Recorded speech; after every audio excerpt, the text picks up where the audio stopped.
নাস্তিক এবং রাম বাম পাড়ায় আগুন লেগে গেল, তাদের পাছায় আগুন লেগে গেল। আমাদের রফিকুল ইসলাম মাদানী ভাই দ্বিতীয় বিবাহ আবদ্ধ হওয়ার কারণে, মানে মুসলমানের বাচ্চা কিন্তু তার রীতিনীতি কালচার হচ্ছে নাস্তিকের মতন, মুনাফেকদের মতন। অথচ শরীয়তের বিধান একাধিক বিয়ে সে যদি সমান অধিকার দিয়ে রাখতে পারে, একটা দুটা তিনটা চারটা করতে পারে, ওটা আল্লাহ পাকের বিধান। কিন্তু যারা অ্যাঙ্কার করবে, এই আয়াতকে নিয়ে অসন্তুষ্ট প্রকাশ করবে, ব্যঙ্গ করবে, তার ইমান থাকবে না, তার ইমান চলে যাবে এবং সে মুসলমান থেকে খারেজ হয়ে যাবে। এই বিষয়গুলি মাথায় রাখার দরকার। আমরা মুসলমানের সন্তান, দিনী শিক্ষা নাই তো, এই জন্য তো আল্লাহ রাসূল সাল্লাল্লাহু আলাইহি ওয়াসাল্লাম বলেছেন প্রত্যেক মুসলমান নর নারীর উপরে দিনী ইলম শিক্ষা গ্রহণ করা ফরজ। তলাবুল ইলমি ফারিয়াদাতুন আলা কুল্লি মুসলিমিন ওয়া মুসলিমা, রাওয়াহুল বাইহাকী। বাইহাকী শরীফের বর্ণনায় নবী সাল্লাল্লাহু আলাইহি ওয়াসাল্লাম বলেছেন প্রত্যেক মুসলমানের উপরে দিনী ইলম শিক্ষা গ্রহণ করা ফরজ। প্রত্যেকটি মুসলমান যদি দিনী ইলম শিক্ষা গ্রহণের ব্যাপারে যদি তাদের ইলম থাকতো, তাহলে একাধিক বিয়ে নিয়ে তারা ট্রল করতো না। অথচ দেখেন পতিতালয়ে হাজারো হাজারো শত শত নারী তাদের ইজ্জত সম্ভ্রমহানি করে, আকাম কুকাম করে, পতিতালয়ে আবাসিক হোটেলে আকাম কুকাম করে জানার গুনাহ করছে এবং তাতে সরকারও ট্যাক্স নিচ্ছে, তারাও পাপের ভাগিদার হবে। সুতরাং গোপনে আকাম কুকাম করার চাইতে একাধিক বিয়ে করাটা অধিক উত্তম। তো বাংলাদেশে যেভাবে ট্রল করা হয়, মুসলমানের বাচ্চা হয়ে যেইভাবে একাধিক বিয়ে নিয়ে ট্রল করে, অথচ দেখেন যে আবাসিক হোটেলে গিয়ে রাত দিন যাপন করছে অসংখ্য মানে চরিত্রহীন পুরুষগুলি। কিন্তু অসংখ্য চরিত্রহীন পুরুষগুলি আবাসিক হোটেলে পতিতালয়ে যাওয়ার কারণে তার স্ত্রী, তার ছেলে মেয়ে, তার পিতা মাতা, তার নিজেরও রিজিক এবং বরকত এবং কামারিতে অসংখ্য বরকত কমে যাচ্ছে, সেই দিকে কিন্তু খেয়াল নেই। অনেক নারীরা মনে করে আমার স্বামী মাশাআল্লাহ এক নাম্বার, কিন্তু সে হোটেলে গিয়ে রাত কাটায়, দিন কাটায়। ঠিক আছে, তো আমার কথা হলো রফিকুল ইসলাম মাদানী সাহেব কিভাবে দ্বিতীয় বিবাহ করলেন? নবী সাল্লাল্লাহু আলাইহি ওয়াসাল্লাম আল্লাহর বিধান যেভাবে তরিকায় মেনে, আল্লাহর বিধান মেনে করেছেন, আমাদের রফিকুল ইসলাম মাদানী ভাই তিনি সেই আল্লাহর বিধান মেনেই রাসূল সাল্লাল্লাহু আলাইহি ওয়াসাল্লামের তরিকায় তিনি দ্বিতীয় বিবাহ বন্ধনে তিনি আবদ্ধ হয়েছেন। আমরা বাংলাদেশের মুসলমান মানে এতটা অজ্ঞ, এতটা মূর্খ, মানে এতটা জাহেল যে ওরা যদি নবী আলাইহিস সালাতু ওয়াস সালাম পৃথিবীতে জীবিত থাকতেন আর নবী সাল্লাল্লাহু আলাইহি ওয়াসাল্লাম মতান্তরে 11 জন বিবি ছিলেন, এরা যে যা পরিমাণ ট্রোল করতো মুসলমানের বাচ্চা, এটি নাস্তিকের বাচ্চা, এগুলি মুনাফিকের বাচ্চা। হযরত আবু বকর সিদ্দিক রাদিয়াল্লাহু তাআলা যার ব্যাপারে 8টা জান্নাতের দরজা থেকে ডাক আসবে, তিনারও কিন্তু একাধিক বউ ছিল। হযরত উসমান রাদিয়াল্লাহু তাআলা আনহুর তিনারও কিন্তু একাধিক বউ ছিল এবং হযরত আলী রাদিয়াল্লাহু তাআলা তিনারও কিন্তু একাধিক বউ ছিল। হযরত ওমর রাদিয়াল্লাহু তাআলা আনহু তিনারও কিন্তু একাধিক বউ ছিল। কিন্তু কোন সাহাবীরা কিন্তু ট্রোল করে নাই, কারণ সাহাবীরা ছিল আল্লাহর বান্দা, নবী সাল্লাল্লাহু আলাইহি ওয়াসাল্লামের সাহাবী, নবী সাল্লাল্লাহু আলাইহি ওয়াসাল্লামের আশিক এবং তারা আল্লাহর কোরআন, নবী সাল্লাল্লাহু আলাইহি ওয়াসাল্লামের হাদিসের রীতিনীতি মানতেন, বিশ্বাস করতেন। যদিও অনেক সময় অনেকে একাধিক বিয়ে করতে পারেন না, একটা নিয়ে আছেন, কিন্তু একাধিক বিবাহকে সে ট্রোল করে না, তার মানে তার ঈমান ঠিক আছে। কিন্তু আপনি ট্রোল করবেন, ব্যঙ্গ করবেন, তো নাস্তিকের বাচ্চা, এটি মুনাফিকের বাচ্চা, আল্লাহর বিধানকে নিয়ে ব্যঙ্গ করে। দ্বীনি ইলম না থাকার কারণে ওরা হালাল বিধানকে নিয়ে ব্যঙ্গ করে। হাসর ময়দানে এই হালাল বিধানকে ব্যঙ্গ করার কারণে তোমাকে হাজি গাজি যতই বুজুর্গি মারাও না, জাহান্নামে যাওয়ার কারণ হয়ে যাবে। আমার মনে আবু বকর, ওমর, ওসমান রাদিয়াল্লাহু তাআলা আলাইহিম আজমাইন, আলী রাদিয়াল্লাহু তাআলা অসংখ্য সাহাবীরা একাধিক বিবাহ করেছেন, সমান অধিকার দিয়ে রেখেছেন, এমনকি গরিব থাকার পরও একাধিক বিয়ে করেছেন। তারপরও কিন্তু তারা কেউ কাউকে নিয়ে ট্রোল করে নাই। কিন্তু আমার দেশে তো মুসলমান নাস্তিক, ঘরে ঘরে মুনাফিক নাস্তিক আছে, যাদের কাছে আল্লাহর রীতিনীতি কিছু ভালো লাগে, অধিকাংশ ভালো লাগে না। 100%-এর মধ্যে তার কাছে 3% ভালো লাগে, 97% তার কাছে ভালো লাগে। এরকম ঘরে বাইরে বাংলাদেশের নাস্তিক মুনাফিকদের অভাব নাই, মিলাইয়া দেখেন। আরে এটা হালাল বিধান নিয়ে ট্রোল করার কি আছে?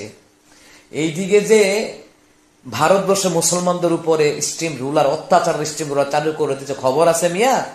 তুমি হালাল জিনিস নিয়ে তুমি ফডর ফডর করতেছো, আর ওইদিকে মুসলমানদেরকে কি অবস্থা করতেছে ভারতে, কি অবস্থা করে, ঘর বাড়ি মসজিদ সবকিছু জ্বালিয়ে দিচ্ছে, ভাঙচুর করছে, মুসলমানদেরকে রাম রাম বলাচ্ছে, আঘাত করছে, মেয়েদেরকে সম্ভ্রম হানি করছে, অত্যাচার করছে। সেটা নিয়ে প্রতিবাদী লেখালেখি করো ফেসবুকের মধ্যে। হারামির দল, নাস্তিকের দল, মুনাফিকের দল। আমি তো অন্য আলেমদের মতো সুশীল না, আমি যেটা সত্য বাস্তব এটা প্রতিবাদ করি।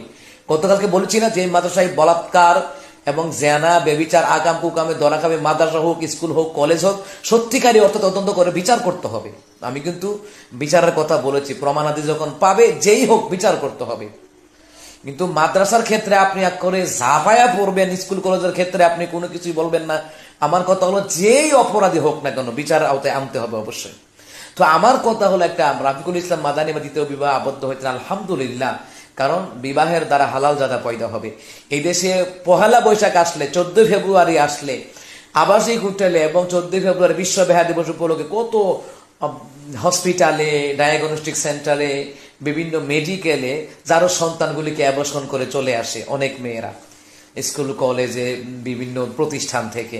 ওইগুলো নিয়ে লেখালেখি কোথায়? একজনে দ্বিতীয় বিবাহ করেছে, এটা নিয়ে করে পাশার মধ্যে আগুন ধরে এলাফালাফি শুরু করছো। এটা তো আল্লাহর বিধান। অসংখ্য বুজুর্গানের দিন ওলামায়ে কেরাম, আল্লাহর অলিগণ, আশরাফুল থানভী রাহমাতুল্লাহ সহ অনেক আল্লাহর অলিগণ, ভালো করে শাহজালাল শাহপুরানের জীবনী পড়ে দেখেন, অসংখ্য আল্লাহর অলিগণেরও একাধিক বউ ছিল। কারণ বিবাহের দ্বারা হালাল জাদা পয়দা হবে, আর বিবাহ ছাড়া আকাম কুকাম করবে যারও সন্তান পয়দা হবে। ওই যারও সন্তানগুলি ইসলামের দুশ্মন হবে, ওই যারও সন্তানগুলি আমাদের বিরুদ্ধে কথা বলবে, ওই যারও সন্তানগুলি নিরীহ মানুষদেরকে খুন করবে, হত্যা করবে, অবিচার করবে, জানাবা বিচার গড়াবে। নবী সাল্লাল্লাহু আলাইহি ওয়াসাল্লাম বলেছেন কিয়ামতের পূর্বে প্রকাশ্যে জানাবা বিচার হবে। এই যে উত্তরায় মদের বার পাওয়া গেল, জানাবা বিচার ওপেনলি হচ্ছে। এই যে টিকটক ভিডিওতে, বিভিন্ন সোশ্যাল মিডিয়াতে টিকটক ভিডিওতে আপনার জানাবা বিচার ওপেনলি হচ্ছে না, ওইগুলো নিয়ে মাথা ব্যথা কোথায়? মদের বার ওপেনলি চলছে। নবী সাল্লাল্লাহু আলাইহি ওয়াসাল্লাম বলেছেন কিয়ামতের পূর্বে মদ, জুয়া, জানা, ব্যভিচার ওপেনলি হবে। সুতরাং হালাল বিধানকে নিয়ে কটূক্তি করে গজব ডাইকে আইনো না। যেখানে আল্লাহ তাআলা বলেছেন তা'মুরুনা বিল মা'রুফ, সৎ কাজের আদেশ দাও, অসৎ কাজে বাধা দাও, আর ভালো কাজে আঞ্জাম দাও। তুমি ভালো কাজের আঞ্জাম দাও, ভালো কাজকে সাপোর্ট করো। গুফনে আকাম কুকাম করে ধরা খায়, বিধবা বেটির লোক ওই পাড়ায় উত্তর পাড়ায় মেম্বার চেয়ারম্যান এমপি মন্ত্রী ধরা খায় বিভিন্ন জায়গায়, ওইগুলা নিয়ে লেখালেখি নাই। ওইগুলা কি তোমার ফাদার লাগে নাকি? ওইগুলা যেগুলো হালাল বিধান নিয়ে আলহামদুলিল্লাহ বলবা, দোয়া করবা, তাদের দাম্পত্য জীবন সুখের হোক, এইগুলি বলবা। আমার মনে হয় যদি আবু বকর, ওমর, তারপরে আলী রাদিয়াল্লাহু তাআলা আজমাইন, অসংখ্য সাহাবা দুনিয়াতে থাকতেন, তাদের যে একাধিক 3 বিয়ে 4 নম্বর বউ ছিল, যদি এরা থাকতো, এদেরকেও ছাড় দিত না, হারামির বাচ্চাগুলি, নাস্তিকের বাচ্চাগুলি। অথচ ওনারা দুনিয়ায় থাকতে জান্নাতের টিকিট পেয়েছেন, জান্নাতের সুসংবাদ পেয়েছেন। বিবাহ আল্লাহ একটা ফরজ বিধান, আলহামদুলিল্লাহ তার তো সামর্থ্য আছে। এটা তার কত ভাগ্য যে আপনি আমি কত ভাগ্যবান, আল্লাহ তাআলা আমার উপর হজ ফরজ করেছেন, যাকাত ফরজ করেছেন, বিবাহ ফরজ করেছেন। আলহামদুলিল্লাহ, আল্লাহর কাছে শুকরিয়া, আল্লাহর কাছে শুকরিয়া। 1000 কোটি লক্ষ বার সুন্নত নফল মুস্তাহাব পড়লে একটা ওয়াজিবের সমান হবে না। 1000 কোটি লক্ষ বার সুন্নত, ওয়াজিব, নফল, মুস্তাহাব, মুস্তাহসান আদায় করলেও আপনার একটা ফরজের সমান হবে না। সেই বিয়েটা হচ্ছে আল্লাহ পাকের ফরজ বিধান। এটা নিয়ে ট্রল নয়, তওবা করো। যারা কটূক্তি করেছ আল্লাহর কাছে তওবা করে ফিরে আসো, না হয় এটার কারণে তোমাকে জাহান্নামে যেতে হবে। তুমি মানতে পারো না পারো, কিন্তু এক কাম করতে পারবে না, কটূক্তি করতে পারবে না। সে পেরেছে আলহামদুলিল্লাহ, কিন্তু তোমার ইমান থাকবে না, কাফের হয়ে মৃত্যুবরণ করতে হবে, তওবা করে ফিরে আসতে হবে, এখনো সময় আছে। এই দিকটা ভারতে মুসলমান মাইরা থুবাই লেতেছে, অত্যাচার নির্যাতন হচ্ছে, এইগুলো নিয়ে লেখালেখি নেই, প্রতিবাদ নাই, এগুলো নিয়ে আন্দোলন নাই। ওই মাদানী ভাই দ্বিতীয় বিবাহ করছে, এই নিয়ে করে পাছায় আগুন ধরাইয়া পর্যন্ত লাফালাফি করতেছে। তুমি তো সুদ খাও, ঘুষ খাও, আকাম কুকাম জানার সাথে লিপ্ত। তুমি অসংখ্য চাঁদাবাজদেরকে সমর্থন করো, ভণ্ড, শিরিক, বেদাত, কুফুরকে সমর্থন করো। তোমার ইমান আছে মিয়া? তুমি বিবাহকে নিয়ে আল্লাহর বিধানকে নিয়ে ট্রল করো। এখনো সময় আছে, আল্লাহর কাছে তওবা করে ফিরে আসো, না হয় উপায় থাকবে না। অসৎ কাজে বাধা দাও, না হয় ওই পাপের ভার তোমাকে নিতে হবে, তোমাকে ওই শাস্তি পেতে হবে। তুমি জেনে শুনে অসৎ কাজে বাধা দাও নাই, তো সৎ কাজ যারা করে এদের পিছনে তুমি কুকুরের মতো লেগে থাকো। কুকুরও তো ভালো, কুকুরও তো ভালো আমাদের সমাজের ভিতরে।